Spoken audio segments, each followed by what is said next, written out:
All right. So at the conclusion of this class, I'm going to send you the slide deck. So all the content you will have, all the links you will have. So that will reduce how many notes you need to take. All right. So real quick, I'd be interested in hearing your name and something that's exciting you about the coming year that you're looking forward to. Anybody can go. I could go first.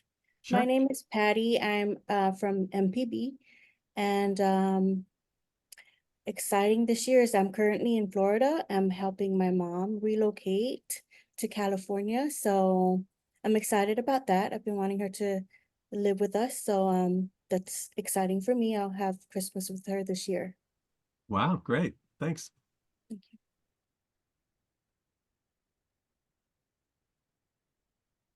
I'm Jamie Fletcher, and I work in subawards. I've been at UC Davis for a little over a year, been in the UC system since 2005. And this year, I'm most looking forward to my youngest graduating from UCSB. She'll be getting her master's and moving home. She's been away for several years now. And so I'm just excited to be close to her kid. Oh, that's great. And it's nice to see all your faces because it does get lonely when you work from home every day. And so it is nice to engage. Thanks.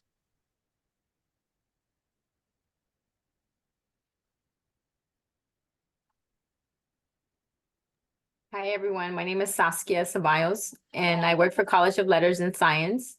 Personally, I'm excited that my grandson is going to turn 1 this year in a few months in April. So we're looking forward to the party. Wow, grandson, congratulations. Hi, everyone. My name is Gregory Zabuni. I'm at Civil and Environmental Engineering, and I'm really excited if I can master this new Aggie Enterprise system and see if it will help me in my daily tasks. Yeah, that would be exciting.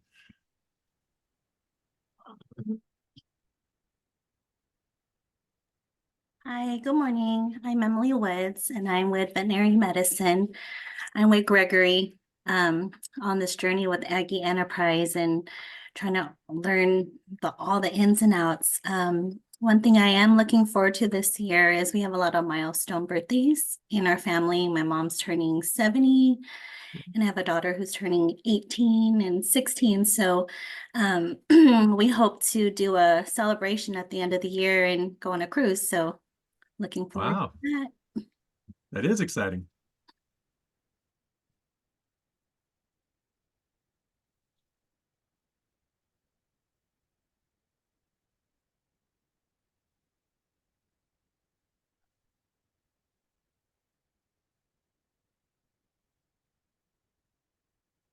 My name is Verlinda Sutton, and I'm with Cluster 5, and I'm excited about the summer and warm weather because I'm cold. Yeah. My name is Veronica, and I work with A&R, and again, I'm looking forward to the summer as well. It's cold.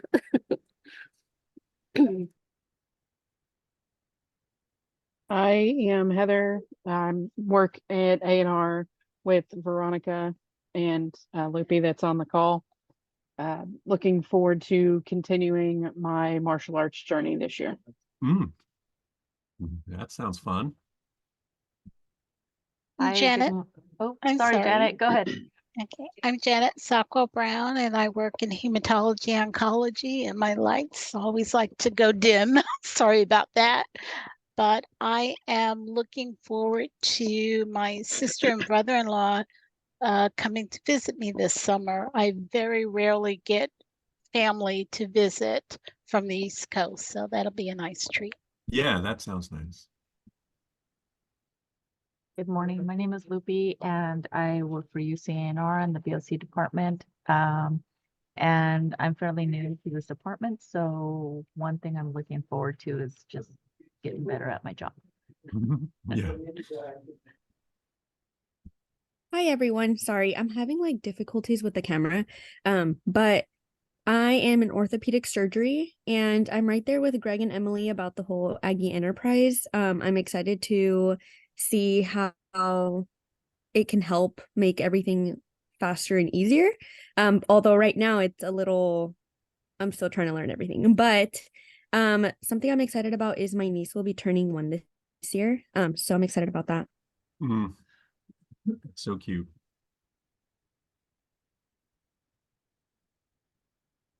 Hi everyone, I'm Austin. I work over in Austin Cole. I work over in CEE with Gregory. One thing I'm excited for this year is I have a trip planned in May, and I'm really looking forward to that. And alongside with the trip is just learning more about Aggie Enterprise and navigating that journey. Where are you going, Austin? Wichita, Kansas. I have a friend that lives out there, so I'm visiting him just to catch up, see each other. That's great. Mhm. I've never been to Kansas. Yeah, not a lot, but I mean it's fun. Yeah, it's the people. Mhm. So Chris, you got audio? I do have audio. Can you guys hear me? Yes. All right.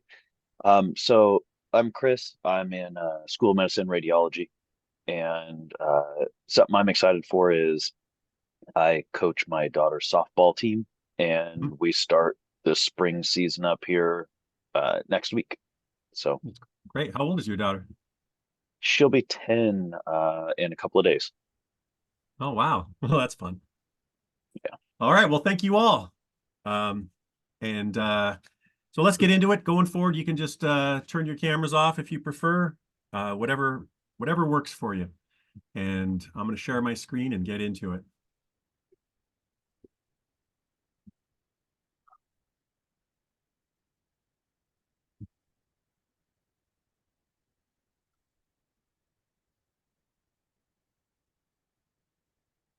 Wait. There we go.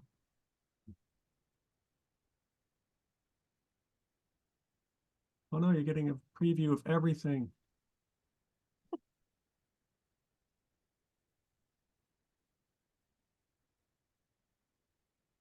What's going on here?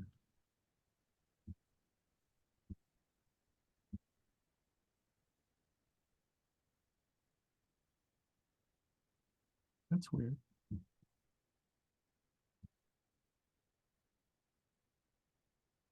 All right, I'm just gonna go all the way through. Okay, sorry about that. Not sure what happened there. Okay, so cost sharing and effort. So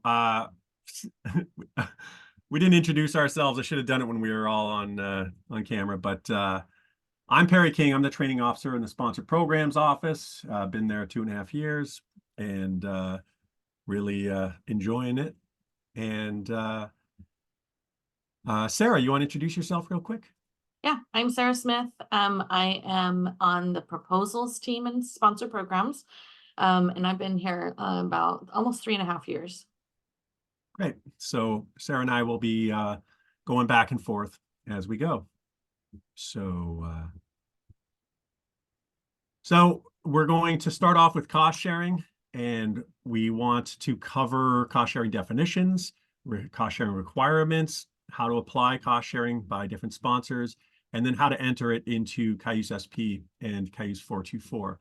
So the way the first section looks is we start with an overview, then we look at cost sharing by sponsor type, and then cost sharing at the proposal stage. Then we're going to switch to effort.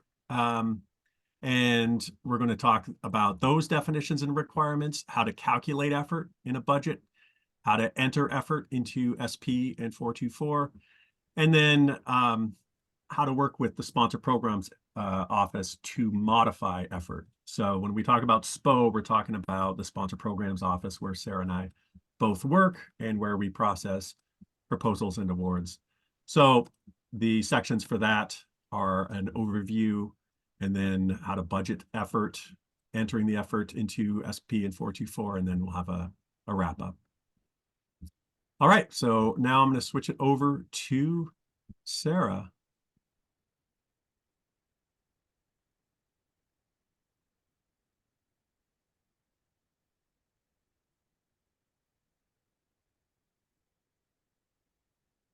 Okay.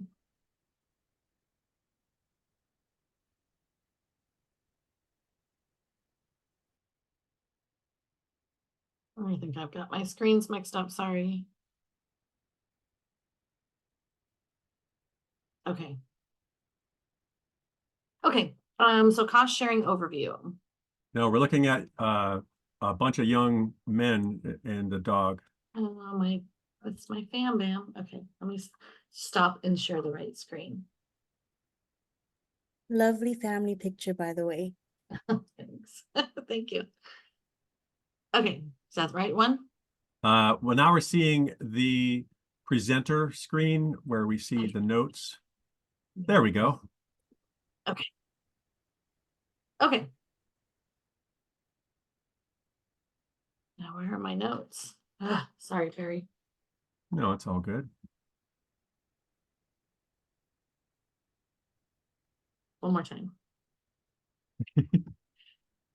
I have it on 3 screens. I'm like, I don't need this many screens open. Okay. You're like in the Matrix.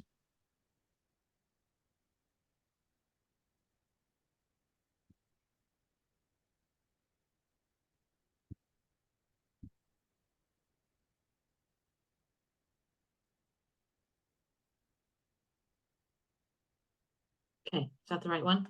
There you go. Okay. Thank you for your patience. Okay, so we're going to start off with some definitions. We want to be sure that we're all on the same page regarding the terms that we're going to be using in this presentation. So we'll give you a moment just to kind of read through those definitions. I'm not going to read them all for you, but cost sharing, in kind, what's not in kind, effort and indirect costs. And maybe raise a hand or unmute yourself if you have any questions about any of these definitions. I'll give you just a minute.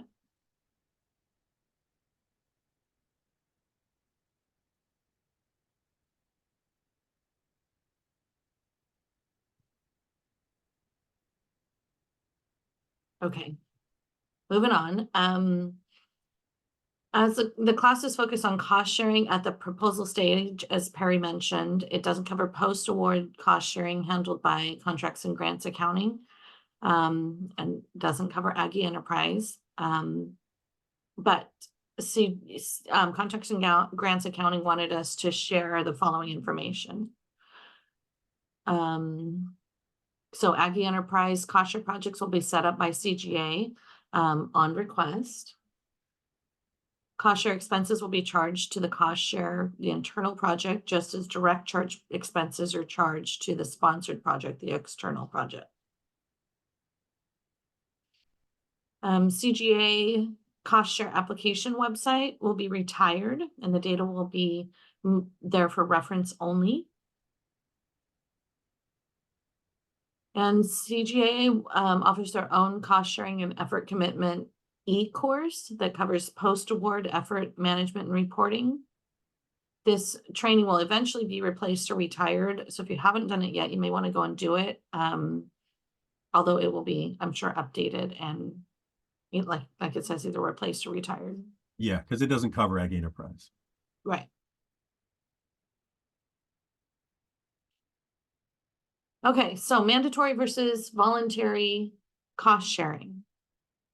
Mandatory cost sharing is cost sharing that's required by the sponsor as a condition of obtaining an award. They require that you cost share, you provide some funding towards the research or the project.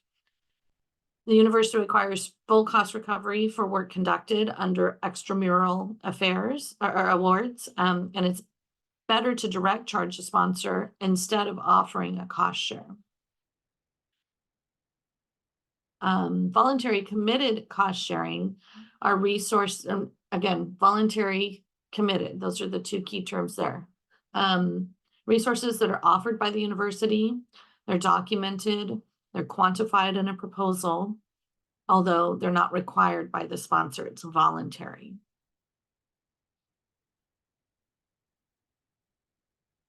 Voluntary committed cost share is strongly discouraged. There are other ways that you can say you're committing resources without calling it voluntary committed cost sharing. Any questions about that? Janet has her hand up. Yeah, I Yes. have a question. So I have, on a couple of occasions, I've had an investigator want to submit a proposal with, say, 15% of their effort, but they say we're only going to request, say, 5%. And so I've said to them that that is cost share. I just want to make sure I'm clear that that would then be committed cost share. It depends on how you word it. You can, it's the commitment part. So they can say, if I understand right, you're requesting some effort from the sponsor, and then additional effort that the investigator is committing, but not charging to the sponsor, correct? Correct. Okay. So it depends on how you present it to the sponsor.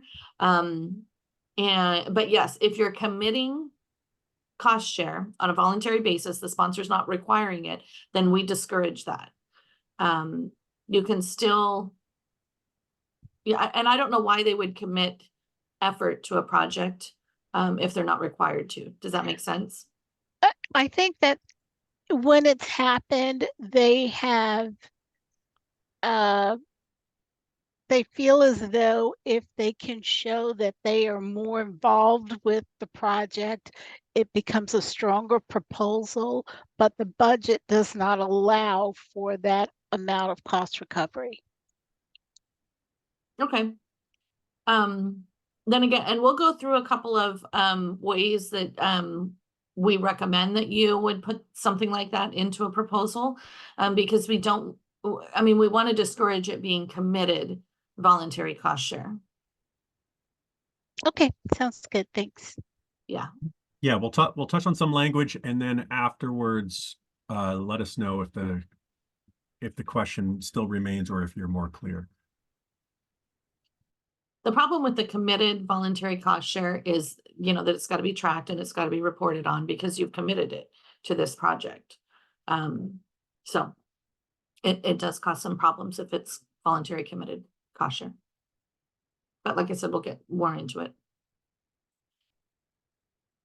For federal sponsors, voluntary cost share is not expected nor used as a factor during the merit review of federal application proposals. And that's the uniform guidance link is there, which when Perry sends you the slide deck, it'll be in there.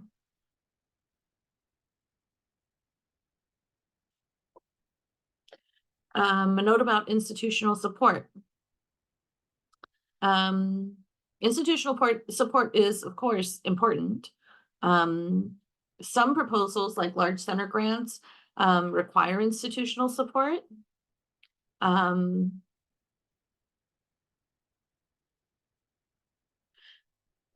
these cases, we recommend that you would emphasize the support that UCD will provide, but also lessen the risk associated with committed cost sharing. So here are some recommendations.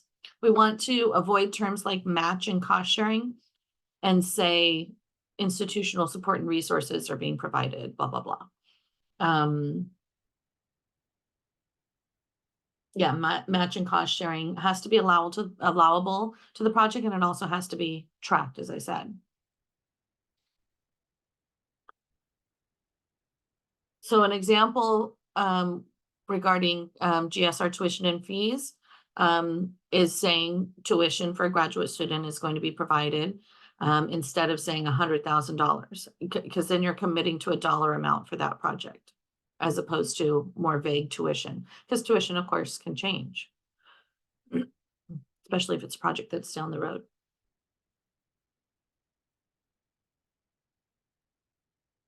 If quantifying is beneficial to the project, then you can use terms like approximately or estimated rather than committing to like a flat $100,000 in the previous example.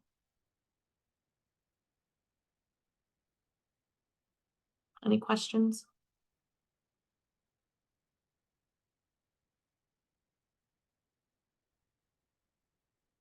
If the sponsor is federal, then we recommend you don't include institutional support on forms as the non-federal contributions. There's a column for non-federal contributions.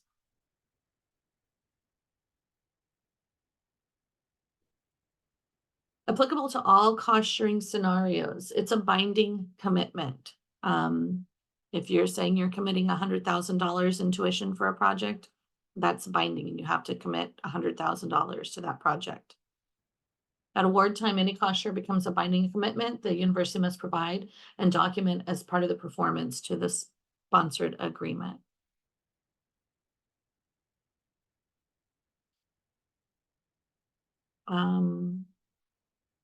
So if it's committed cost share or effort, and it's ultimately not part of the project, or if it's changed, if it's reduced, the total committed dollars must still be met with other items or funds or effort.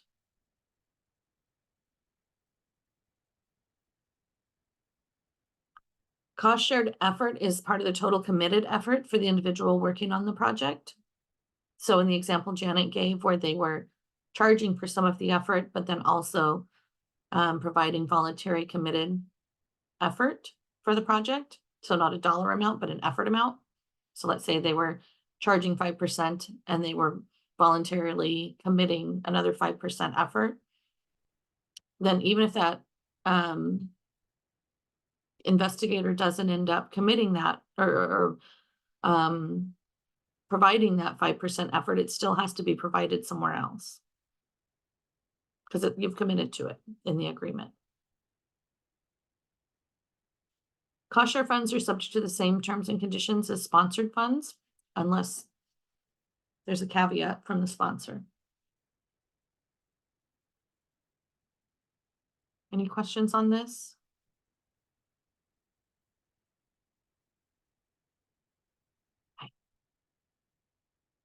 Here are some things that are applicable to all cost sharing scenarios continued. So letters of commitment. SPO requires a letter of commitment whether or not the sponsor requires one. SPO requires it for our internal process. There's one exception, which we'll go into a little bit more. Letters of commitment have to be signed by the individual who's authorized to actually commit the funds. So a lot of times, for UC Davis anyway, that's going to be the director or the chair, depending on the department or the ORU. For third party, it's going to be the official who's authorized to commit those funds.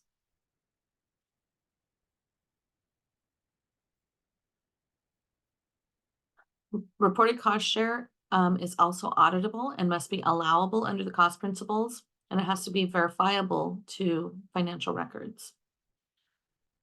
There's some links there that, again, will be in the slide deck when you receive it for more information on mandatory cost sharing, voluntary cost sharing, and general restrictions.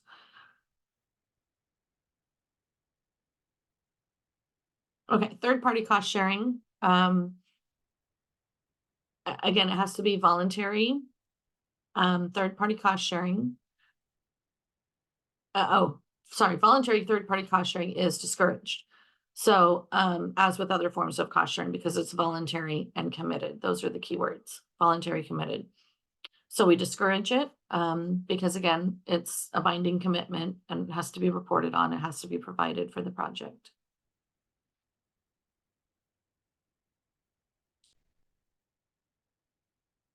Any cost sharing proposed by a third party has to be verifiable post-award.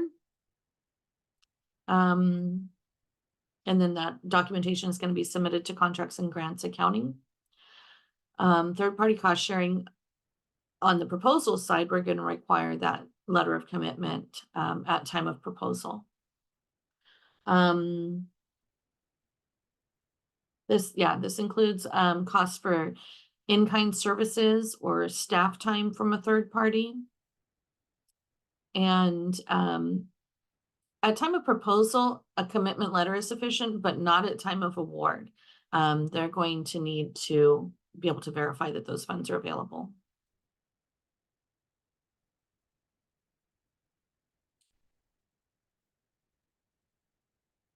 And lastly, if cash is sent to UC Davis from a third party to use as cost sharing for the projects, then it's going to be subject to indirect costs or a gift fee will be applied. Any questions on the third-party cost sharing?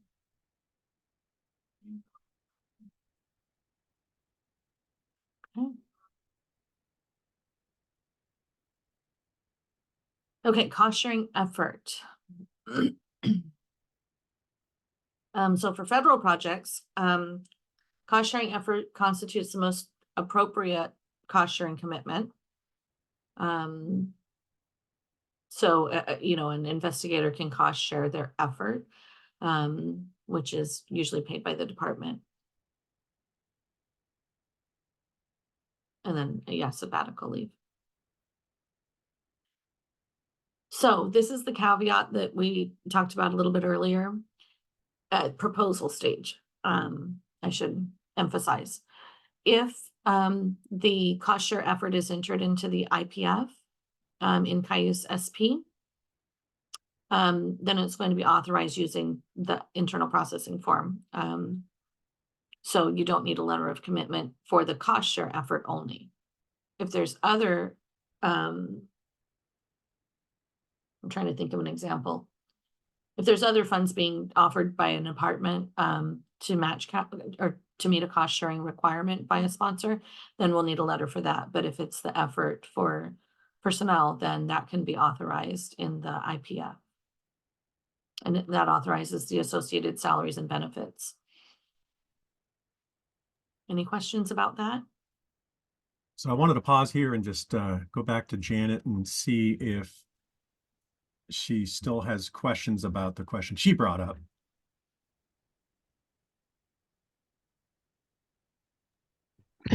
I guess it's in how how it's presented to the sponsor, how it's, in the proposal.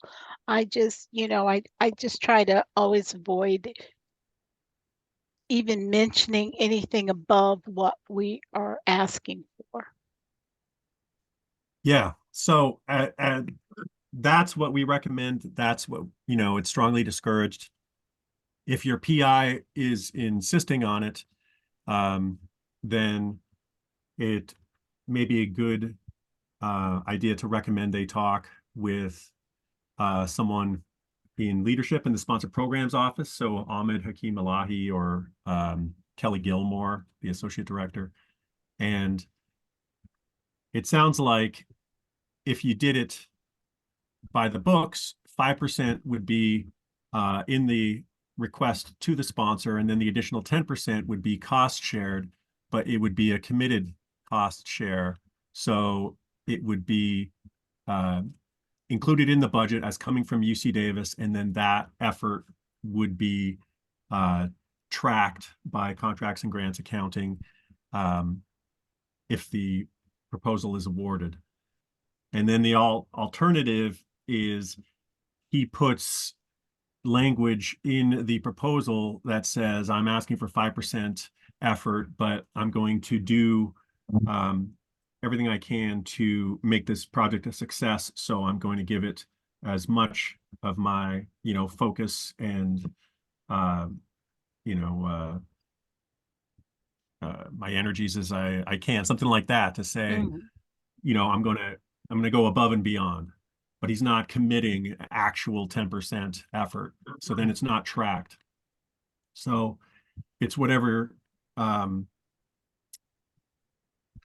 he most wants. But if he's insisting on that 10%, then we can do it. We just don't recommend it because the policy at UC, in the UC system, is that we get paid for any work they're doing on a project, and the sponsor provides that. And, so that what their salary from UC Davis is covering, their work that isn't on sponsored projects. You know what I'm saying? No, I get it. I get it. Yeah. Okay. I like that idea of, talking about focused energies rather than a focused amount of time. I like that. Okay. Yeah. Yeah. All right, great. Thanks. Mhm. And for Linda, I think it is, has your hand up. Yes. So what happens when you have faculty that's on a project and then they retire and they become an emeriti? So what does that fall under? Third-party cost share once they become emeriti for their effort, if it's included in like a 5-year agreement?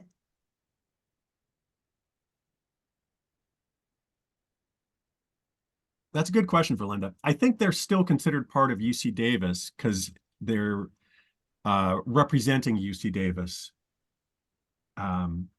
in that research project, but I don't know for sure if I'm right about that. So I can find the answer to that and get back to you. Okay, and then the other thing is tracking that. Would the emeriti need to like invoice and track their time and submit like a letter of how they're invoicing it? Because I have a project where it's an emeriti, and when I speak to him about, his cost share portion, he verbally tells me things, and I feel like I need to have something documented to, to track for the award. Yeah, so a letter of commitment at the proposal stage, and then after contracting grants accounting is going to want from him a definite statement of his effort contributed to the project. He's going to have to put it in writing. Okay, so he does need to put it in writing, which is Absolutely. Yeah. If it's committed cost sharing, absolutely. If they're just a collaborator and they're, it's not a committed either dollar amount or percentage of effort committed, then they can just be a collaborator and not quantify. Does that make sense? Yes, but I guess my question is, they were once on there where you could pull their salary from the UC payroll system, and now Right. that they've retired, that's not an option. No, just makes your job more complicated. Right. Right. Yeah, so I'll find out the answer for that, whether they're considered third party or still representing UC Davis. I'm not sure. Okay, thanks. I can answer this. Great. They are considered UC Davis. We have a PI who is retired and he is on an active budget, and we have to just treat them as, former UC Davis employees, but still with UC Davis. The only difference is that they have a limited percentage of time they're allowed to work on a project, whether it is charged or cost share. I think it's 43%. Is the 43% like I thought that was if they are come back like on call and they're being paid. I thought that Yes. was the limit that so That's that's it. also the limit that they can cost share as Yeah. well? I assume so. It's logical. Yes, they cannot work more than 43%. Okay. Yeah, I know about the 43%, like if they are being recalled and they're going to Yes. be on the award, but I didn't think with the cost share, because they have more time now, that was limited. I'm not Yeah, sure. I think it would be. I'll confirm that, but that makes sense. Okay, thank you. Good questions. Anybody else have a question or comment?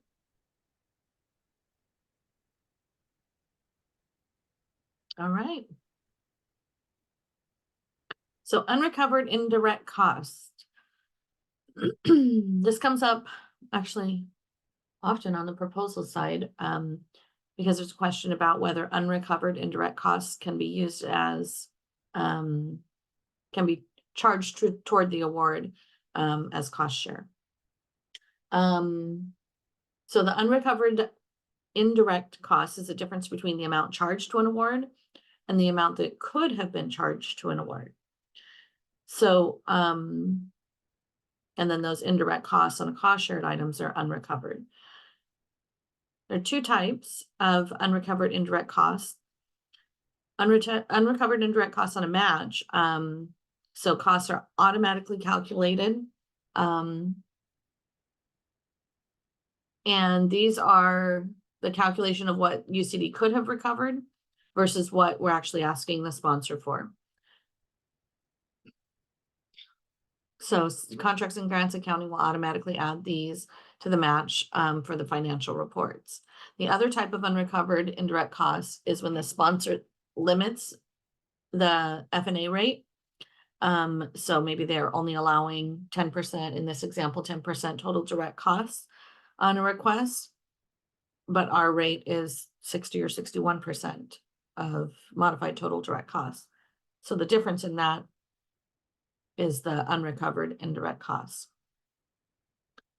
Prior for this type, the second type, prior approval is always required.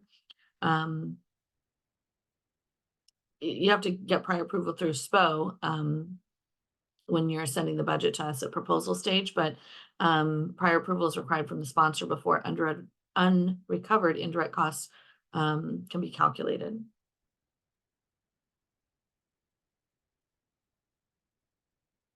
Oh yeah, and UC Davis doesn't calculate the unrecovered indirect costs on third-party matches. Okay, we've got a little quiz for you. All right, so I'm just going to run us through this quiz, and Sarah, you just advance. Yep. So we have a few questions here for you, just to make sure we're all clear on what we've covered. So when using leftover supplies from a previous project as cost share, should they be claimed as a cash match or as in kind?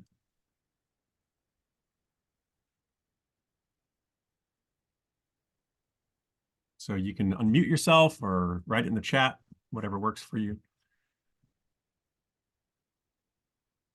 And wrong answers are welcome.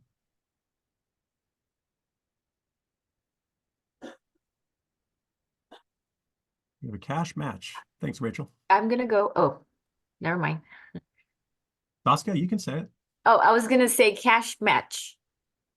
Okay, we have in kind with a question mark.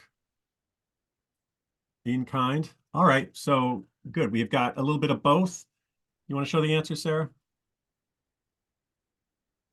It's neither.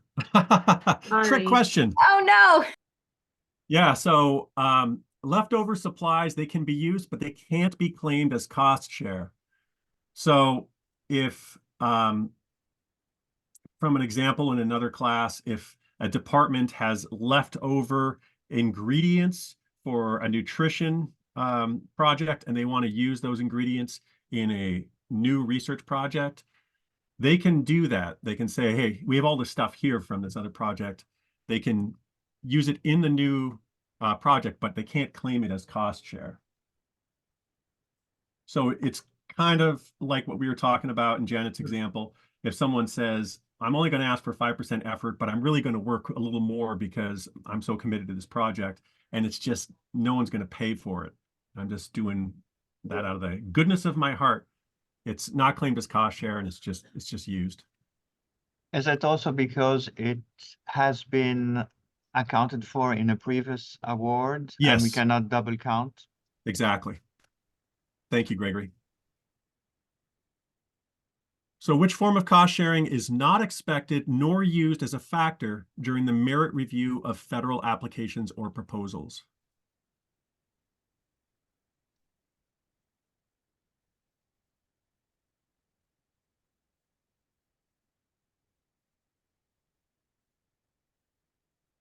All.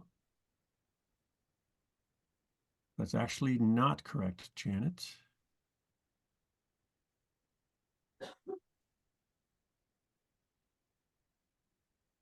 Anyone else want to give a shot?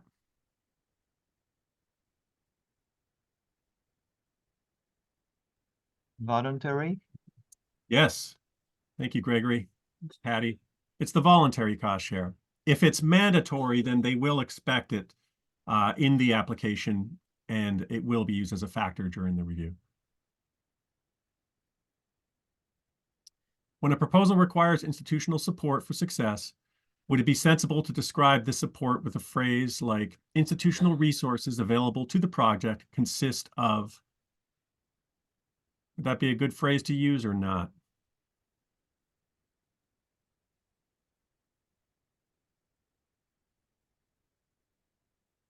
Yes. Sorry, Gregory? Yes. Yes. Yes. All right, Sarah, number 4, please. Cost sharing previously committed by a PI's department is now withdrawn. Is the PI required to find an equivalent amount of cost share from another source? Yes. Yes. Yes. So there is an option that the PI could go to the sponsor to get the agreement renegotiated to reduce the amount of committed cost share.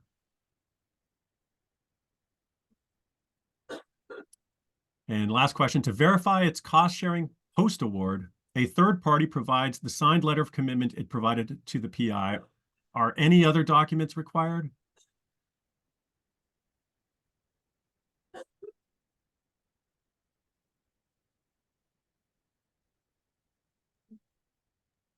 No. We have a no and a yes. Let's see what the answer is there, Sarah. Yes. So the commitment letter isn't sufficient after the fact when contracts and grants accounting wants to verify third-party commitments.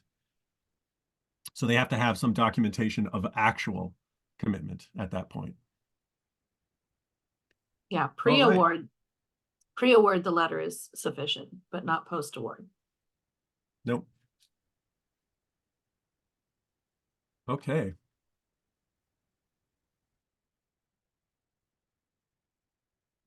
Back to you, Sarah. All right. Okay, cost sharing by type of sponsor.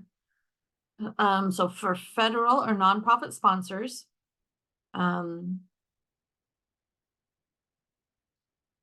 so if cost sharing, each cost shared expense must meet the same eligibility criteria as any direct charge expenses, has to be allowable, allocable, and reasonable, necessary, and be consistently applied. If cost sharing is not required by a sponsor, but encouraged, then we want you to say institutional support, not cost share or match. And have you describe the available resources. Again, in non-monetary, non-quantifiable terms, if possible. If you have to, of course, you can include it as voluntary committed cost share, but it's discouraged. Let's see.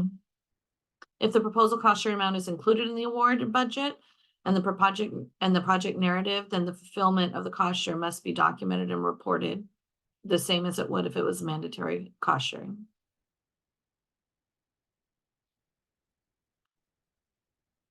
Any PI who is who opts to include a voluntary committed match should of course consult with SPO. And then it's appropriate for them to inform the sponsor at the time of the proposal submission that they're committing a voluntary match or cost share. And of course, federal funds can never be used as cost share commitment unless it's specifically allowed by the sponsor. For-profit sponsors are a little bit different. Because it's a for-profit sponsor, neither mandatory nor voluntary committed cost share is allowable. This means that for for-profit sponsors, all personnel has to have charged effort. There's no waivers allowable to the direct costs for for-profit sponsors. Any questions about that?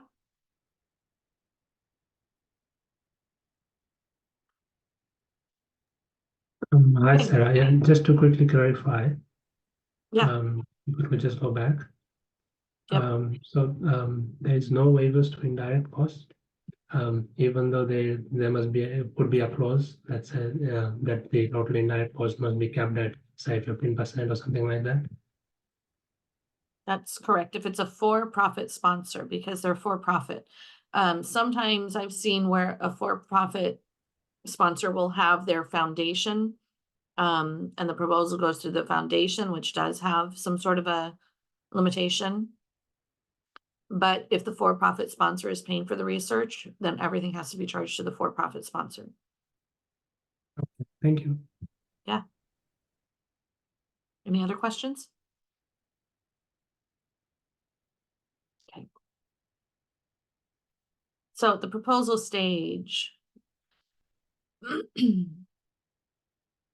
So the PI department admin should clearly identify and quantify any cost share being offered, whether it's mandatory or voluntary, at the proposal stage. So this is just at the proposal stage. The PI department should obtain signed letters of commitment from whichever fund source the cost sharing will be coming from, including the third-party cost sharing. Again, the only thing that can be approved in the IPF is effort for personnel from a department.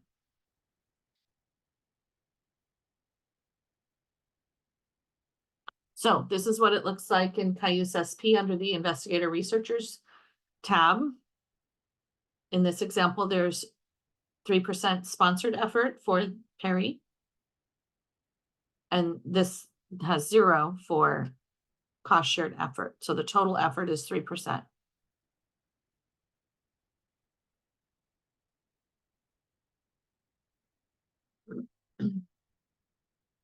So in Cayuse SP under the budget tab, there's an option to enter internal cost sharing.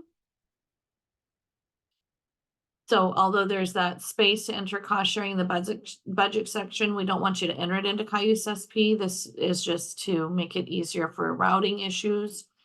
SPO prefers to add the cost sharing based on the letters of commitment that we receive. So cost share is added to the to Cayuse SP and authorized by the unit, and it's not considered approved. A signed letter of commitment is the only acceptable cost share approval. This is what it looks like in Cayuse 424.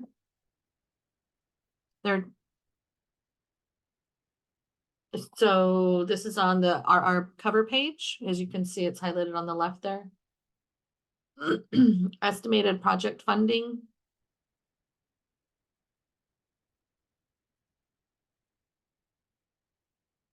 Two options, depending on how the sponsor has it.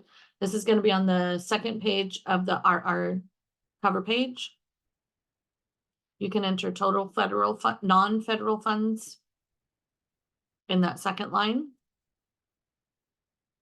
This is going to be for NIH. It's going to look like this. There's not a whole lot of cost sharing with NIH. Then the second option is for like the in this example, the USGS. This is on the third page of the cover page. And this is where our internal cost sharing is entered as the applicant. So the federal request and then the applicant match would be there in that second line. You could also enter state or local or third-party cost sharing on this third page. Again, this is for sponsors like the USGS.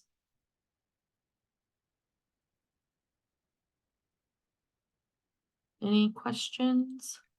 Yes. Can you go back to the previous slide, please? Sure.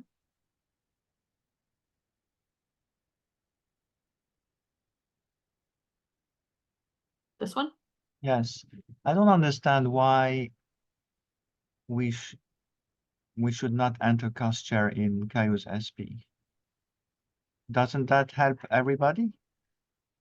Well, the Sponsor Programs Office has learned from experience that when folks enter the cost sharing in Cayuse SP, it slows the whole process down, and sometimes it's not accurate. So what they have found works best is the letters of commitment are attached in Cayuse SP, and they review them, and then they enter the cost share themselves into the system after it's already been routed. So it doesn't have to go to all the departments that are identified as providing cost share, because that approval isn't even needed, because it's the letters of commitment that are the accepted form at the proposal stage. So they enter the information themselves so that it's accurate in Cayuse SP.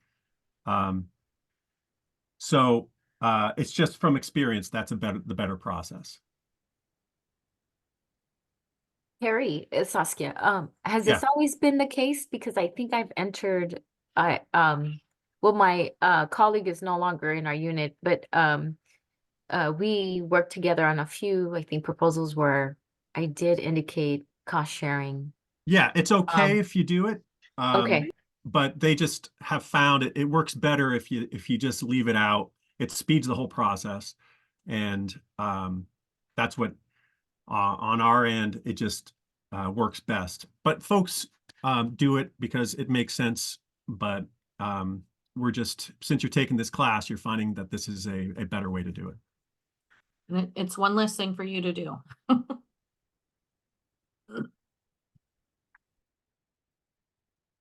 Any other questions? Okay. So this was the 424 screens. In other submission systems, for mandatory cost share, you want to enter it in the section of the cover page or the budget, depending on what that sponsor requires. In many cases, you're going to add it in more than one place, depending on the source of the cash of the matching funds. It could be entered in the budget under different sections. Again, for voluntary committed cost share, we strongly discourage it. Instead, use phrases like institutional resources are available to the project. Ideally, we don't want voluntary committed cost share to be quantified. Also, ideally, we don't want to use phrases such as cost sharing or matching if it's not required by the sponsor.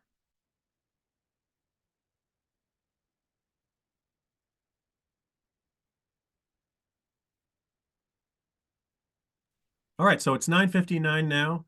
Let's take a 5-minute break. So you can do what you need and be back here at 10:04, please. Sarah, can you go back to the previous slide? It went so fast. Sure. This one? Yes, thank you. Okay, no problem.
All righty.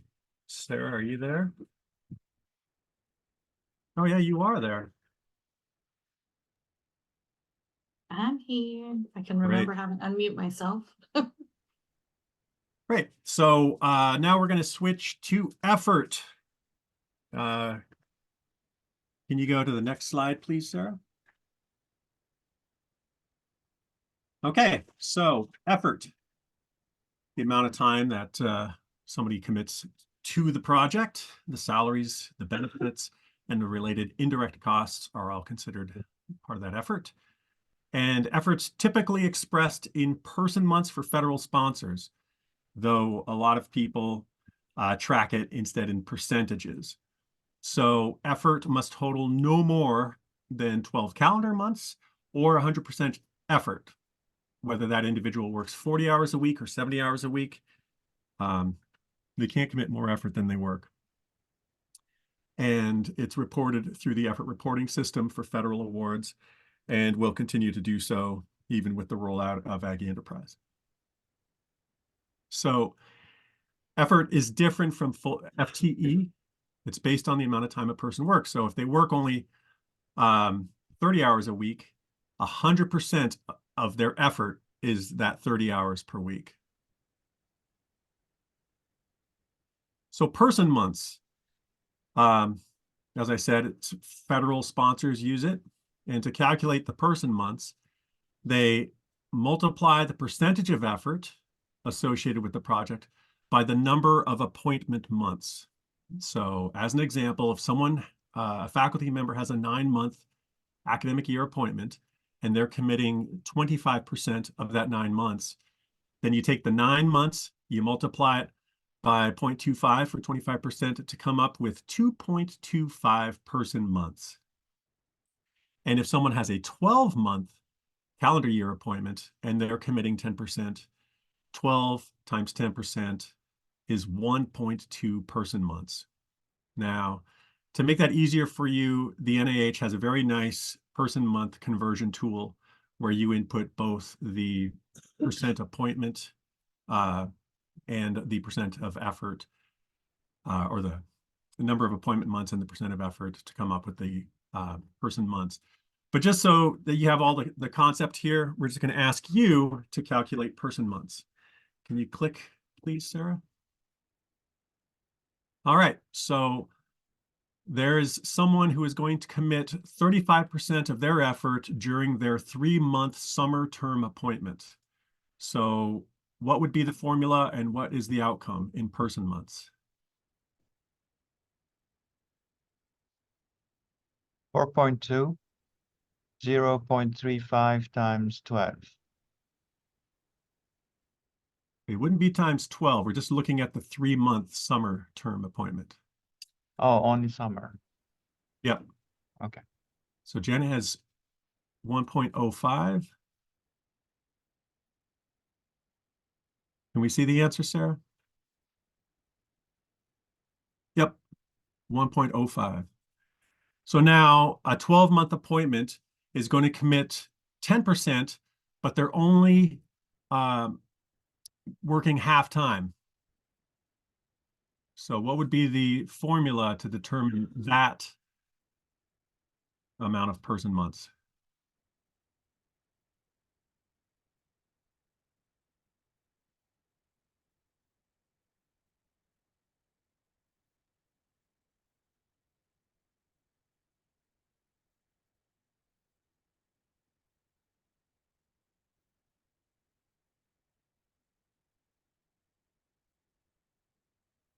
Oop. So I see 12 times 0.5. We need one more stage there. So we got 0.1 times 12 times 0.05. I think Deepak's got it. Can we see the answer, Sarah? Yep. So it's the 12 months times 0.5, because they're only working half time, and then multiply that amount by the 10%, and it gives you 0.6 person months. So the concept clear for everyone there? All right, Sarah, let's, Harry, can I Yes. ask a quick question? Yes, Does Saskia. the percentage usually come from the PI? They have to tell you their effort, right? How much yes. they're, okay. Okay. And the PI ultimately tells you everyone else's effort. Those people will tell the PI, this is how much I'm going to work, but it's the PI's responsibility to get that correct for everybody. All right, next slide, please. So pre-award versus post-award effort. So at the pre-award stage, when you're creating a proposal, the effort is simply a best estimate of the effort that's going to be allocated to the project. But at the post-award stage, the effort reporting is exact. And in the effort reporting system, they're putting in the actual amount of effort that they allocated to the project. So that's the expectation by the university. Can you click, please, Sarah? So, as mentioned, we're focusing on effort at the pre-award stage. Contract and grants accounting, as I said, will continue to use the effort reporting system, and they have guidance on the web page that's shown, and the effort section of their class is still pertinent, even though that class is going to be either retired or replaced. Next slide, please. So requirements. At UC Davis, all federal research awards require some level of committed effort for involved senior or key personnel. So these are the folks who are non-replaceable experts involved in the project. They are determined by the PI, and they should be included in the budget, even if their effort is unpaid, unless the sponsor says that is prohibited. So you put them in there with 0% effort. So the PI, as I said, is responsible for determining the level of effort. And it is possible that they can't identify a fixed level of effort at the proposal stage due to the uniqueness of the project, but they have to put some measurable amount of effort at the proposal stage. And this requirement doesn't apply to non-research projects. So we handle projects that involve training or public service. And if it's an award exclusively for equipment or construction, then we don't have to worry about having defined levels of effort involved. So that's UC requirements. You also have to be sure you're following the sponsor requirements regarding effort. For example, the NIH requests that effort for all key persons, regardless of the type of project, be indicated. Perry, Yes, Janet.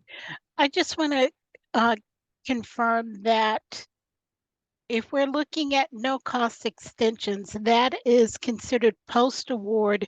And so then this PI involvement is not required. Is that correct? For a no-cost extension, usually they're not changing the effort involved in the project. They're just extending the time that the project can be done within. So for a no-cost extension, effort usually isn't part of that. If effort is going to be changed, that's a modification to effort. So that's a different thing.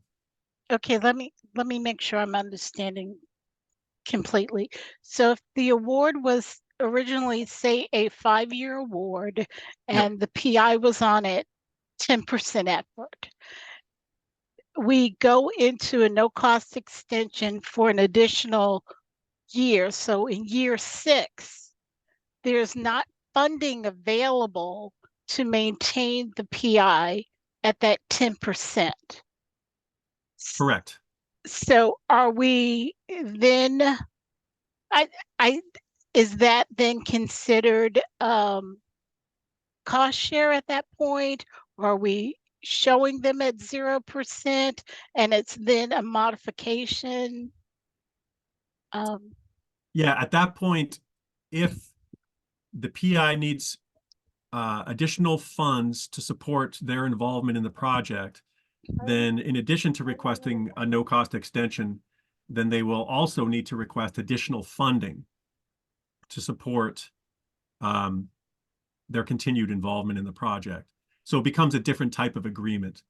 But no-cost extensions, usually what happened is, like in the pandemic, folks couldn't work. So they got paid by the sponsor for their involvement in the project during a period where they couldn't do any work. So the no-cost extension doesn't give them any more funds because that's when they're doing some of the work that they already got paid for. Correct. So if we're in that situation where additional funding is not available, then are we having to modify their effort? Nope. Okay. Not on a no-cost extension. Okay. Okay. That's Yeah. that's what I'm asking. Thank you. Thanks, Janet. Good question. Go on, get out of here.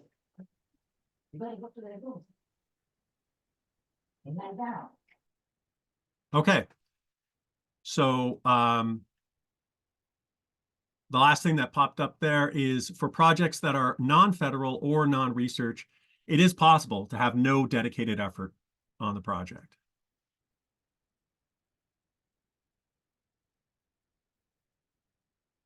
All right, back to you, Sarah.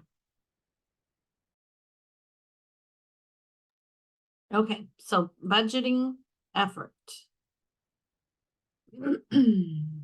We always recommend that you pull up a fresh OR budget template to use when you're starting your budgets.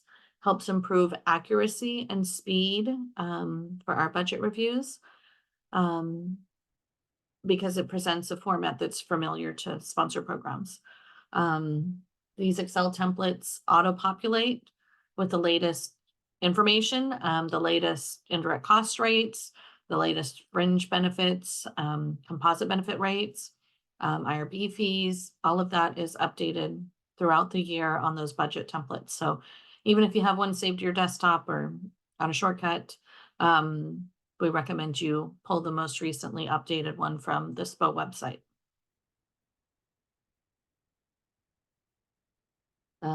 Yeah, okay, that's what I just said. And templates, the sponsored program budget templates have built-in formulas. They already pre-populate the split rates if you have a project that starts in September or the fiscal year starts in July. So if the project doesn't start till September, it'll split the rates for the indirect cost rate and the fringe benefit rates. Let's see. Yeah, I'll show you the templates.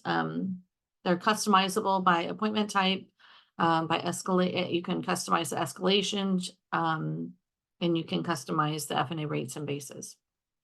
So this is the options that are available on the SPO website for the excuse me, budget templates. There's a template A is most frequently used, single budget template. There's also C, which is a multi-budget template. So single budget template, like I said, is the most widely used, I would say. Multi-budget template is when you're having multiple components. Template B is the cost sharing budget. So after this class, then we hope you would use that cost sharing budget for cost share proposals.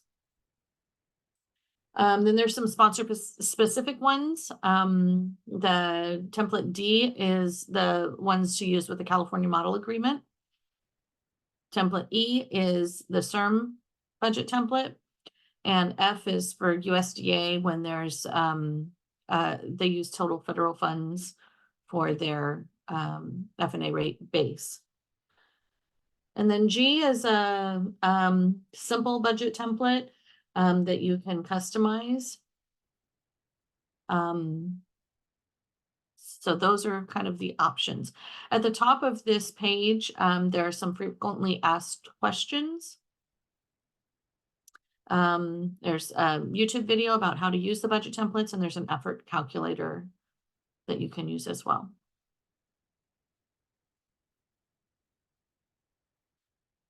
Okay. So when you're entering the salary, that's what you're going to enter first at the top of the budget. You're going to put the personnel, and then the base salary. This is, in this example, this is a base salary for faculty that has a 9/12 month appointment, 9-month appointment. Either way, you're going to put the base salary here, and then if they have available summer salary, you can put it next in the summer category. We do recommend, if they are charging salary for academic year and summer salary, that you put it in 2 different rows. I mean, yeah, rows. 1 row for the academic year and 1 row for the summer year, or for the summer months, I should say. And then this shows you a calculation. You can enter whole numbers in here. This is just showing you the calculation and the whole number. So in this example, the base salary is $131,000. They do have 3 months of summer salary that they can charge. So it would be this base salary divided by the 9-month appointment times 3 additional months, which calculates out to $43,667, and it totals it here. Any questions about that calculation?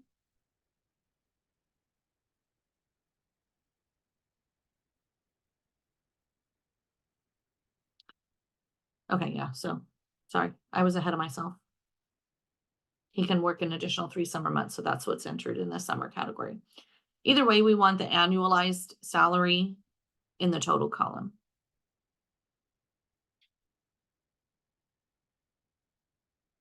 Okay, so an activity for you about calculating the salary. In the first example, they have an annual salary of $120,000, 11-month appointment, and he can work 1 summer month.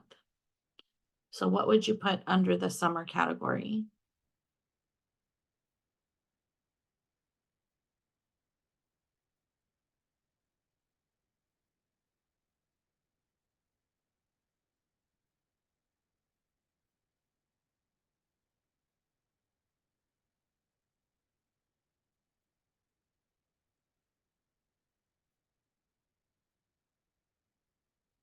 Feel free to unmute or put it in chat.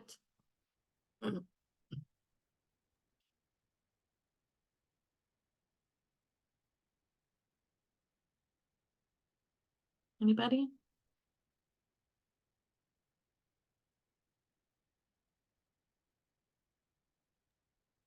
Thanks, Verlinda. We're looking for the formula that leads to the total. So we've got the salary divided by 11 times 1 from Deepak.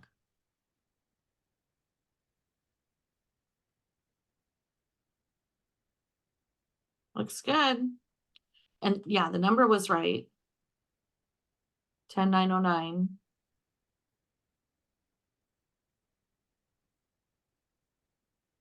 Good job. Okay, the second example there. 168,000, 9-month appointment, and can work 1 summer month.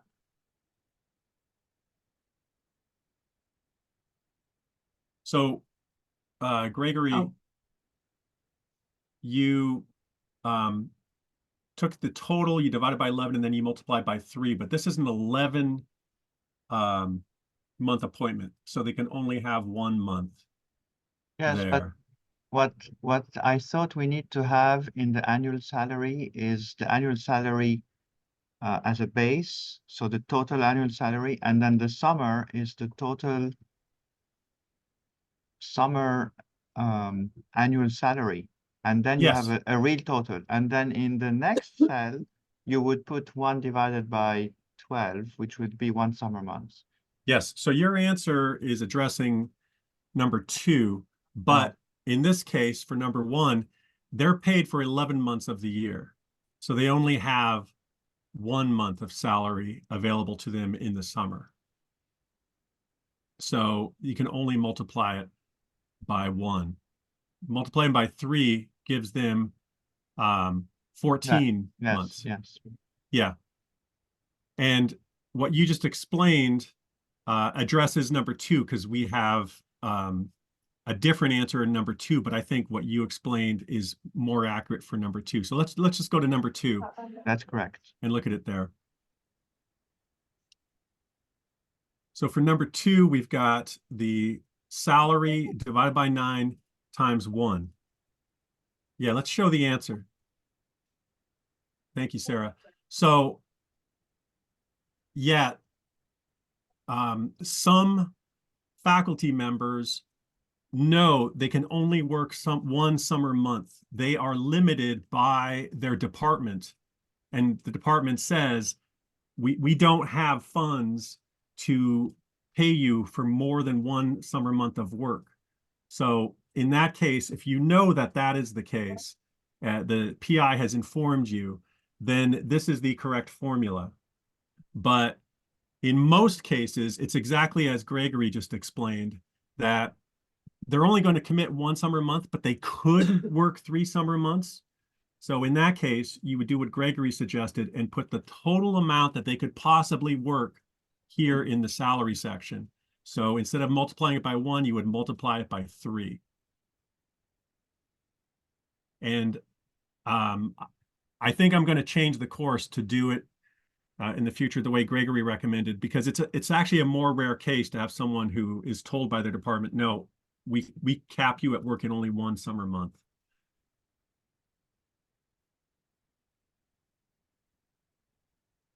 Back to you, Sarah.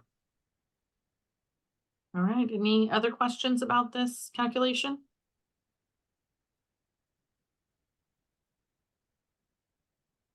Okay. So after we've got the salary entered, the next question is going to be the effort. It can either be a static number or it can be a formula. Using a formula can sometimes help sponsor programs figure out how you came up to that number. I mean, it can, when we're reviewing the budget, but you can enter either, like I said, a formula or a number there. So in this example, it's a 9-month appointment, 9 out of 12 months, they're going to commit 20% effort. That's most likely, although it doesn't say it there, that's most likely their academic year, sorry. And then the second line is their summer salary. So 1 out of the 12 summer months, they would be committing effort.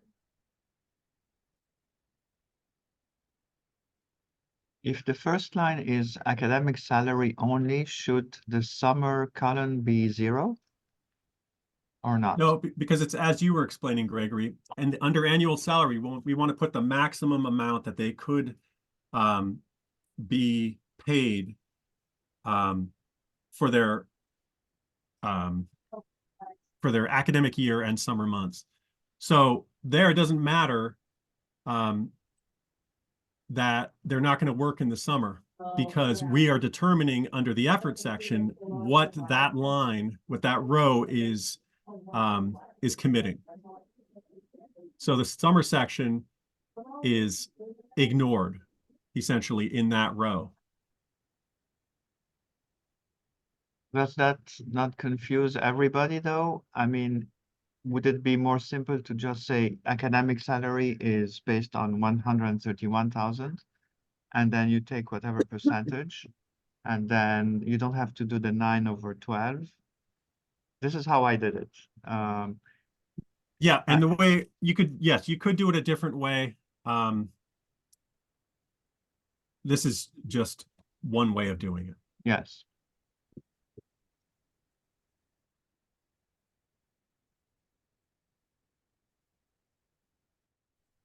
Okay, so in this example, their effort is 20% each of the academic years. So determine annual effort, divide 9 academic months by the 12 calendar months, and then multiply by the indicated effort. So 9/12 times 20%, what do we come up with?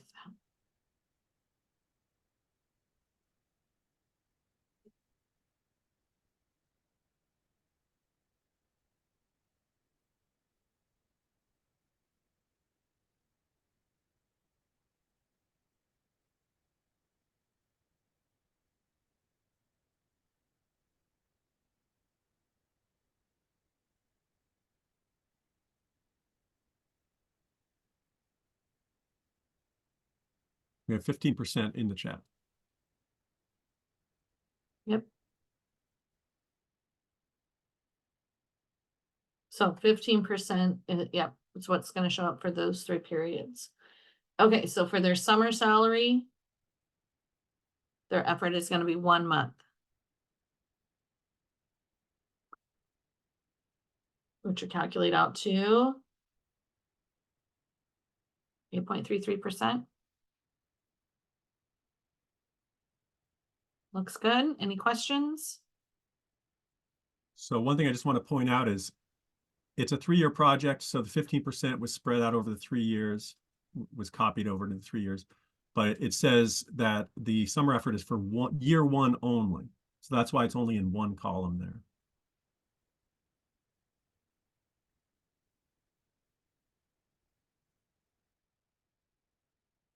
Okay, few more. So we want you to put in a formula or tell us what a formula would be on that first example. So Professor Singh has 11/12 appointment and will work 1 summer month for all 5 years.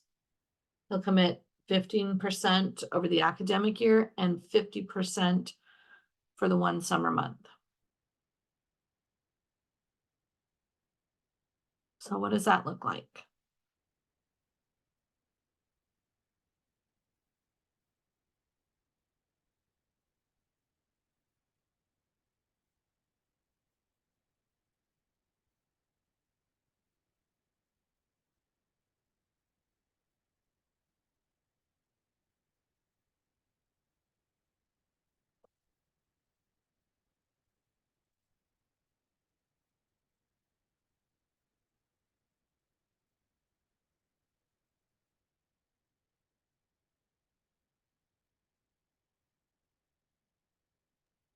So what's the academic year formula?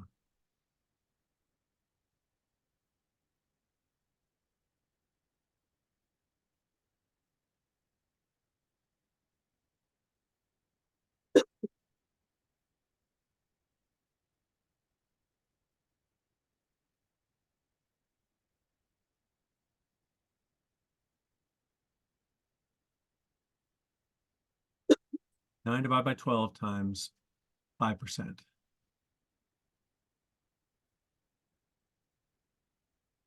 Eleven over 12 for this example. 11-month appointment times 15% over the academic year.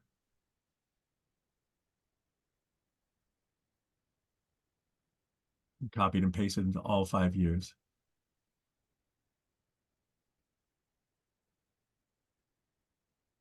Anyone confused by this? So what is the summer appointment? Professor Singh can work 1 summer month because he has an 11/12 appointment, and he's going to commit 50% over the summer month.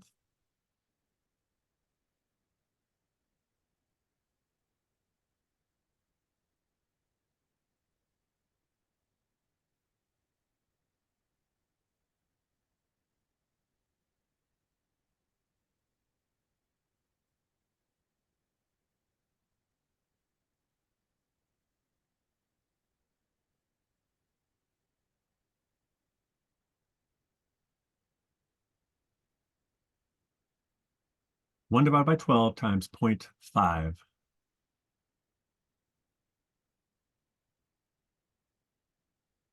Looking good.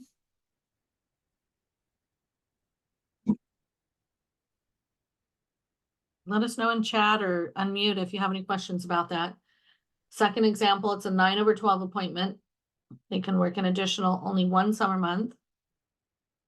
For the first, this one gets complicated for the first 2 years. She'll commit 5% during the academic year and 25% in the summer. Let's start with that. So just the first 2 years. Let's just start with the academic year, the first 2 years.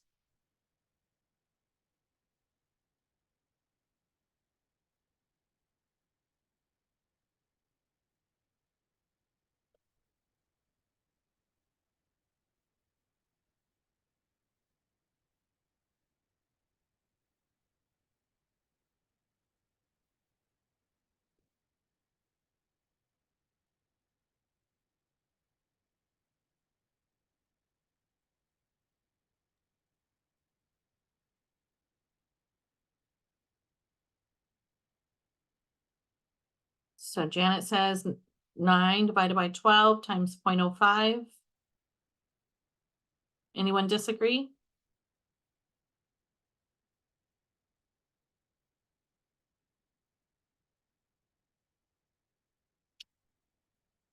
Perfect. Okay, so there's yours 1 and 2 for the academic year. How about the summer?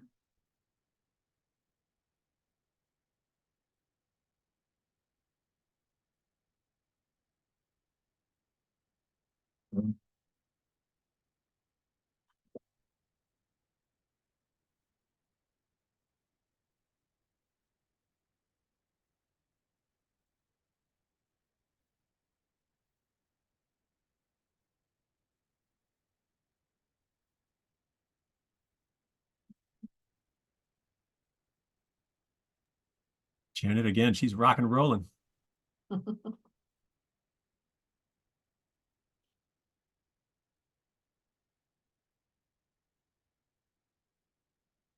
Anyone disagree with Janet?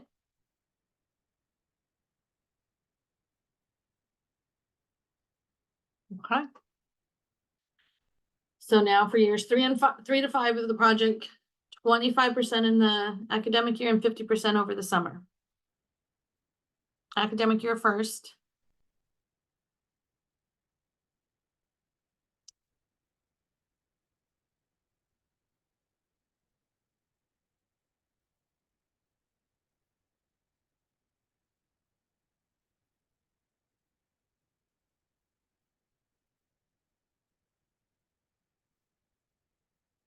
Rachel's got it, 9 over 12 times 25%.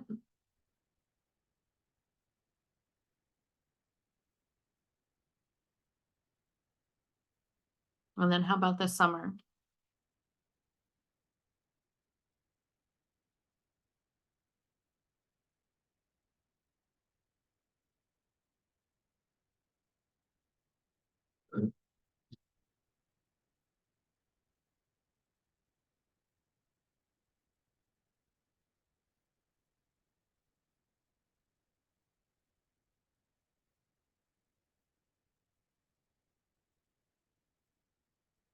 One of the 12 months times 50%.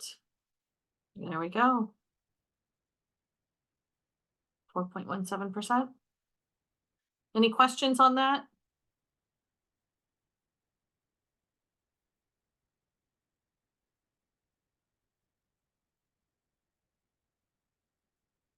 Okay.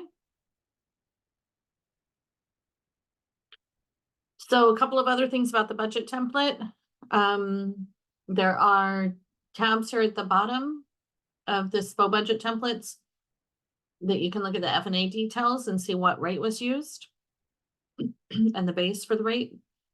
And then there's also a personal reference tab. The personal reference tab will calculate out for you what the person month's effort is. So that's a quick reference if you need to enter person months in the sponsor's application. And in this case, they have a academic year and a summer, 2 different lines. All right, back to you, Perry. All right, so I'll take over here. I'll let you share. Yep.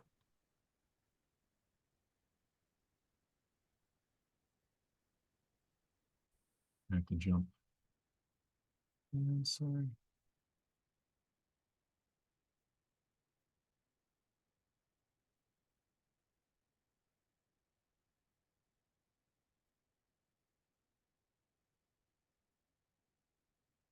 There we go. Okay, so how to enter effort into Cayuse SP and Cayuse 424. So at the proposal stage, you want to make sure the budget matches the internal processing form.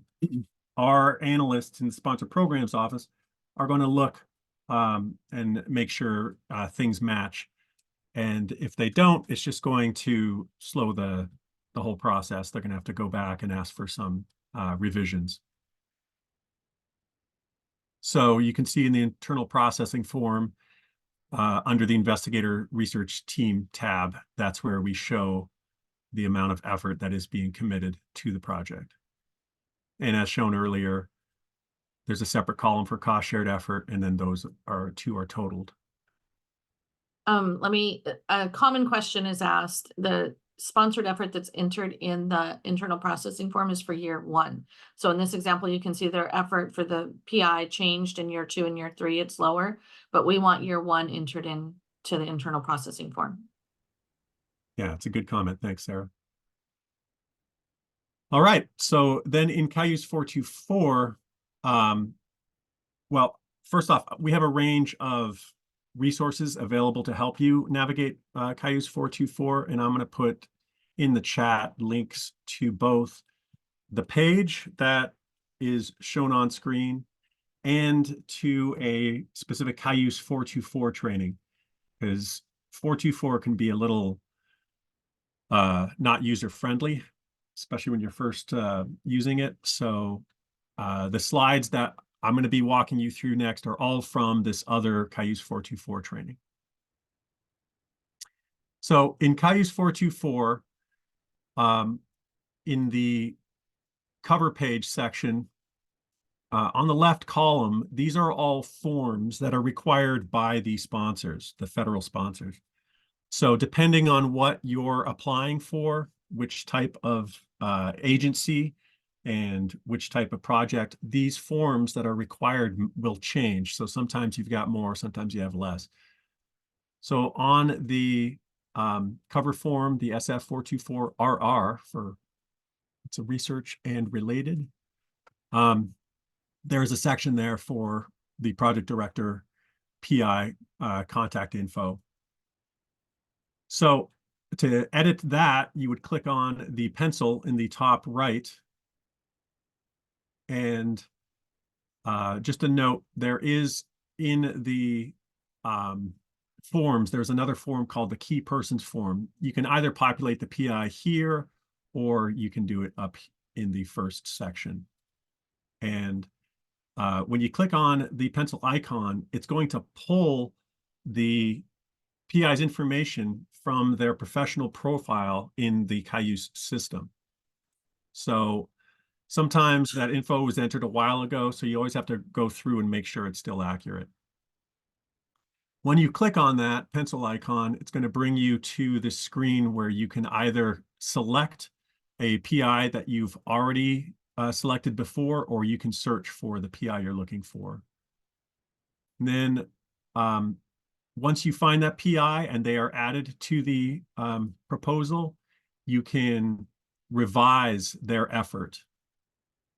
So it's in person months format. And depending on what you've entered as their appointment type, it'll identify which of these you can edit. So since this person is a 12-month appointment, and at the medical center, a lot of our faculty are 12-month appointments because they are working doctors, so they work around the calendar year. And so in that case, because 12 months was indicated, you can only change their calendar months. If you put it that it was a 9 academic month appointment with 3 summer months, then this first column would be grayed out, and these you'd be able to make edits in.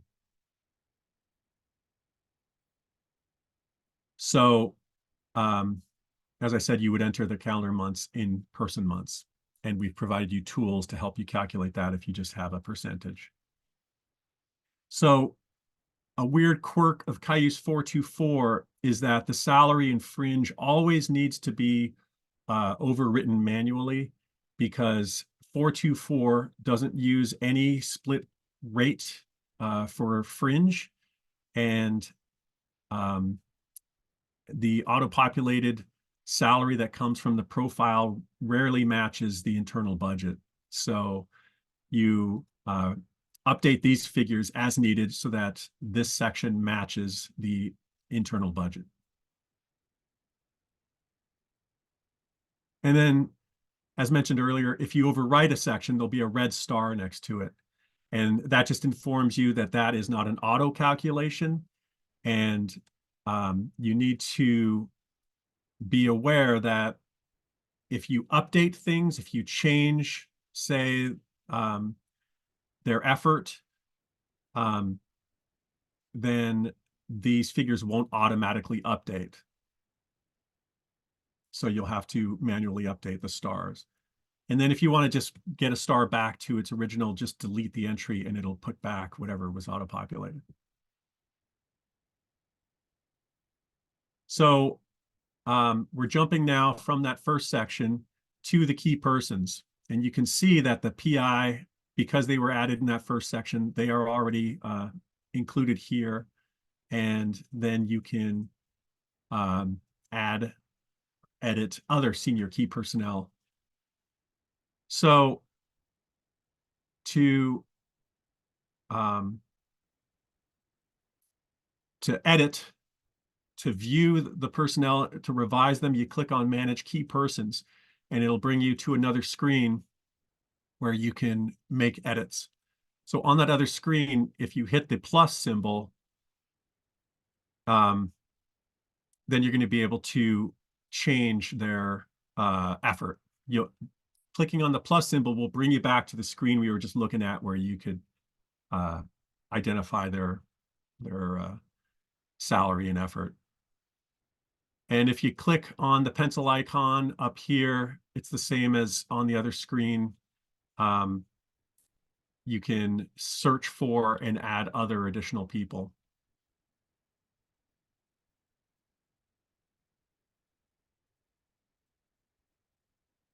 So now when we go to the budget section, here is where you've entered the salary in the other screens, and here you're going to specify their effort. So these folks will auto-populate from the other sections you put them in. So to revise the effort, you click on the gear icon. So in this example, we have PI Charlie Apple. He has a 9/12 appointment, and you know that because the 12-month is grayed out, and you can make changes to the academic salary and the summer salary. And he is committing 4 months over the academic year only. So 4 months, 9 divided by 12 times 4 equals 0.36. That's a 4% effort. And there's no summer months in being committed by Dr. Apple. And then we have Cassio Bolero, who has a 12/12 appointment. So the calendar salary shows their salary, and they're committing 3% over 12 months, and that is 0.36 person months.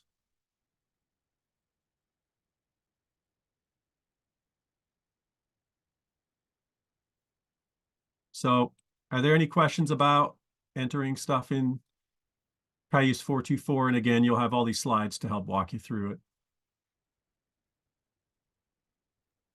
Harry, I think just because I've had different scenarios, it's based on the RFP, correct? The request for proposal, where we would need to modify the base salary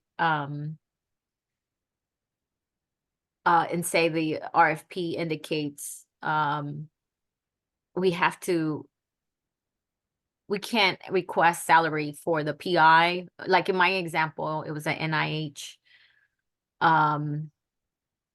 grant, and they requested total direct cost, and I had to just indicate 0 for the salary. And I didn't realize that this component of the PI's information is automated. I don't know, can you repeat where it comes from? I guess it's their profile, right? Yeah, so let me just jump out of here. Wait, I just gotta get to.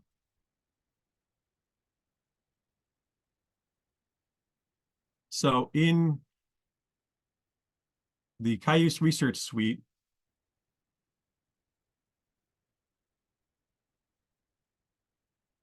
oh, my screen looks different than yours. Let me go to the UAT. So in the UAT, this is just a sandbox that makes my screen look like yours. If you go into Cayuse 424, people is one of the options. And in there, we've got everybody who has access to the Cayuse system or who's going to be put into a Cayuse proposal. So we have all the faculty members. And in Cayuse, there is a section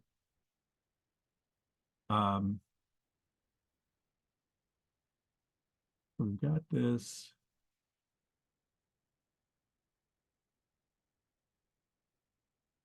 It's missing the salary section here. What is that? So let me, okay, so there is a section here, and if you input the employee's ID or if they input their own employee ID, this section will auto-populate. It's going to pull from our payroll system, and it's going to put their salary in here.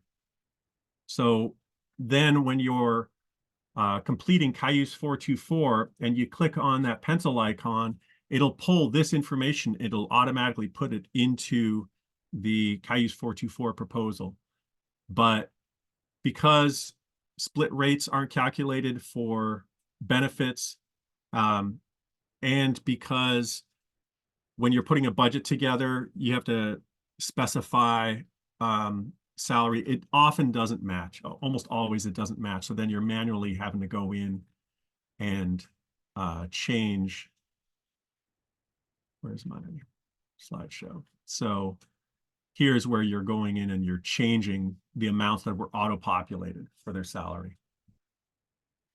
So if you have a proposal and it's saying don't put in any salary in the proposal per the RFP, then you're going to not want to do all this if that's what the sponsor is asking for. So you wouldn't, you would probably put 0 in these columns here if that's required in the RFP. Does that address your question, Saskia? Yeah, yes, that was perfect. I just didn't know. I haven't had time, to be honest with you, to really go through each tab and familiarize myself. But that was great. Thank you. Okay, great. Thank you for that question. Are there any other questions about this? Because Cayuse 424 can be a head scratcher. So that's where the salary info all comes from, and that populates this section here. And then you can adjust the effort.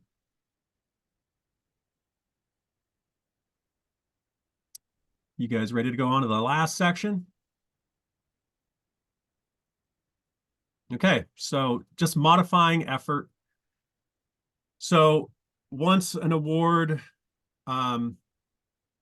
is underway and a PI either needs to reduce their effort or something happens and they need to completely remove themselves from the project. In most cases, you have to get prior approval from the sponsor that you can make a change to that individual's effort.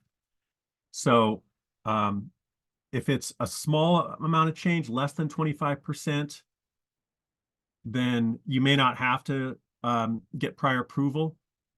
But if they're going to be leaving the project for more than 3 months, or they're going to be reducing their involvement by more than 25% or 25%, then you got to contact the sponsor and get their approval to make the change. And also, if they're stepping away and someone else is going to take their place, you have to get prior approval from the sponsor to make that change. So this whole process, you have to go, the best ways to work with the sponsor programs office to contact the sponsor. So the guidelines by the sponsor, so that's the UC Davis's requirement of when to get prior approval from the sponsor, but the sponsor may have their own guidelines, or in the award agreement, it may have different terms. So with NIH, it matches. Their effort can typically be reduced up to 25%, and you don't have to get prior approval. but other sponsors have stipulations that all reductions have to get pre-approved. And in some cases, if there is going to be a change to effort, then the amount that is provided by the sponsor will be reduced, such as NIHK awards. They're going to match the reduced effort. So as I was saying, if approval is necessary by the sponsor, then the best way to do it is to contact our office, the sponsor programs office, send a short letter that requests the modification so that our office can either forward that letter to the sponsor or enter the letter into the sponsor's system as justification for the effort reduction or the effort modification. So in a lot of cases, people will just reach out to SPO and say, hey, we need to make a change here. How do we do it? And we'll just say, send us a short letter. So you can shorten that process by just sending us the letter with the information about the modification. So that's all the content of our class today. And are there any last questions? You can ask them as I'm going to put our course evaluation link in the chat. And as I said, this is the first time this course has been offered. And so your feedback is very much welcome. Verlinda, I see your hand is up. Yes, so when you say submit a letter regarding the modification, is that pre-award or post-award? This will be post-award. Okay. So the award has been funded, money's been received, things are underway or about to go underway, and then it's like, oh wait, we need to change our effort for some reason. Okay, so then that's okay. Yeah. All right, so I put the course evaluation link in the chat, and as I said, I welcome your feedback. Feel free to always reach out to proposals@ucdavis.edu for general questions, or if you prefer, you can reach out to me or Sarah directly, and we'll get answers to your questions. Like I'm going to track down a clear answer to Verlinda's question about emeriti and the 43% limit. Gregory, I see your hands raised. Yes. So in the future, we will use the same effort reporting system that we used in the past. Yes. And regarding cost share, do we still use the old system until further notice, or should we just wait for the new system? Well, that's right now is a transitional time. So cost share for contracts and grants accounting is going to be done on a request basis when you ask for it, because they're going to set up an internal account for the cost share. But I don't know if that's all set up. So I think use the cost share system until contracts and grants accounting says, okay, we've done the turnover and this is the new process. Okay. Perry, in Yes. your evaluation form, I don't see this course. Really? I thought I updated that. Let me just click it open.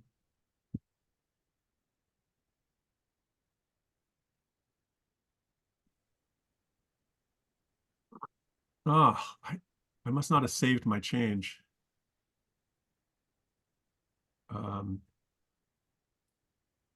Well, these last two classes.